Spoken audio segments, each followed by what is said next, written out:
السلام علیکم ورحمۃ اللہ وبرکاتہ۔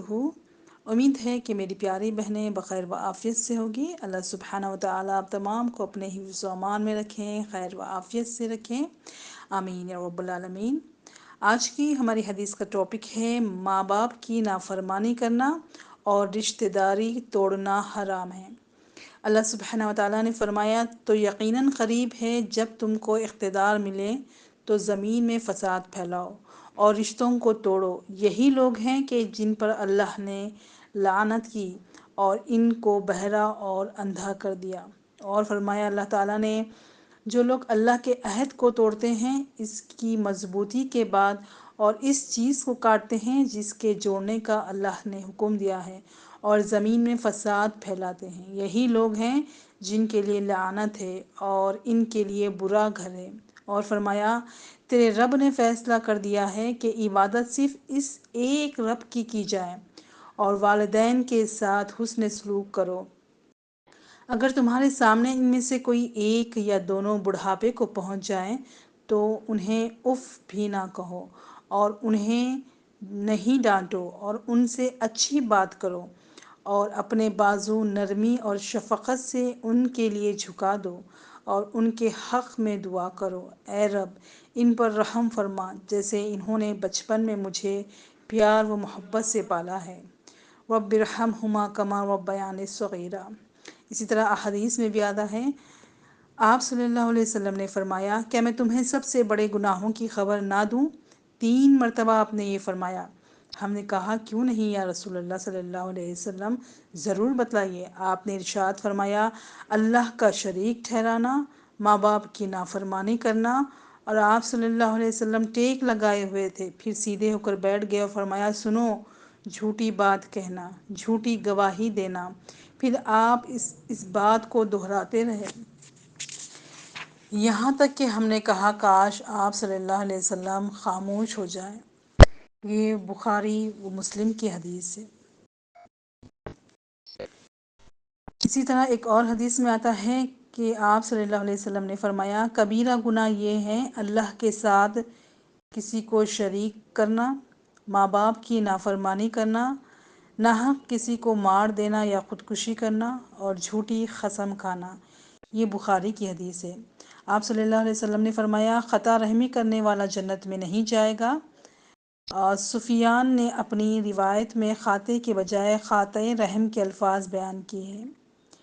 ان احادیث سے ہمیں پتہ چلتا ہے کہ اسلام میں کتنا بڑا درجہ ہے ماں باپ کا، اور ان کی عزت کرنا، ان کی تعظیم کرنا یہ ہم پر فرض ہے، اور انہیں اف تک نہ کہنا ہے۔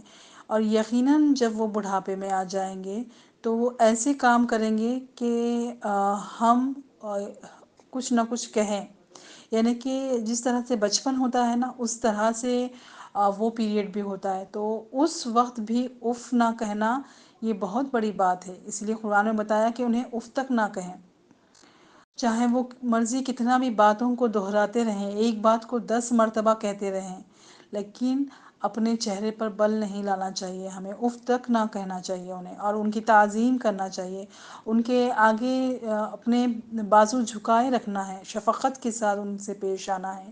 یہ ماں باپ بہت بڑی نعمت ہے، اور یہ نعمت ان سے پوچھیں جن کے ماں باپ اس دنیا میں نہیں ہیں، کیونکہ جو دعائیں ماں باپ کرتے ہیں، جو محبت ماں باپ کرتے ہیں، وہ کوئی اور دوسرا رشتہ نہیں کر سکتا۔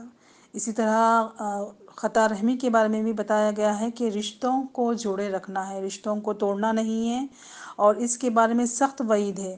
اس کے باوجود بھی ہمارے معاشرے میں یہ گناہ کبیرہ عام ہے۔ اس قسم کی سخت وعیدوں کا مقصد یہ ہے کہ مسلمان ان گناہوں سے بچ کر رہیں۔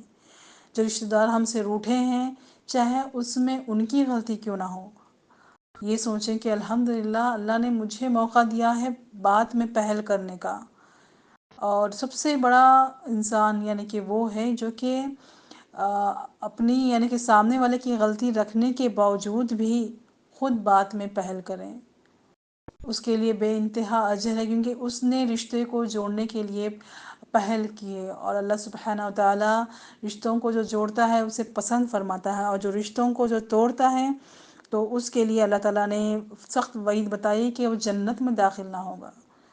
تو ذرا سوچیں کہ ابھی ہماری سانسیں چل رہی ہے، اللہ نے موقع دیا ہے، شاید ہمارے اس عمل سے اللہ تعالیٰ خوش ہو جائیں اور ہمیں جنت میں جانے کا یہ ذریعہ بن جائے ہمارے لیے۔ اس لیے جو رشتہ روٹھے ہوئے ہیں رشتہ دار، انہیں منانے کے لیے آگے آئیں۔ اس میں کوئی چھوٹی بات نہیں ہے کہ غلطی نہ ہونے کے باوجود میں کیوں بات کروں، بلکہ یہ بہت بڑا پن ہے کہ ہم اس چیز میں یعنی کہ رشتے کو جوڑنے میں پہل کر رہے ہیں، اور اللہ نے یہ موقع ہمیں دیا ہے۔ اللہ سبحانہ وتعالی ہم تمام کو ان احادیث پر چلنے والوں میں شامل فرمائے، اس پر عمل کرنے والوں میں شامل فرمائے، اور دوسروں تک پہنچانے والوں میں شامل فرمائے۔ جزاکم اللہ خیر۔ السلام علیکم ورحمۃ اللہ وبرکاتہ۔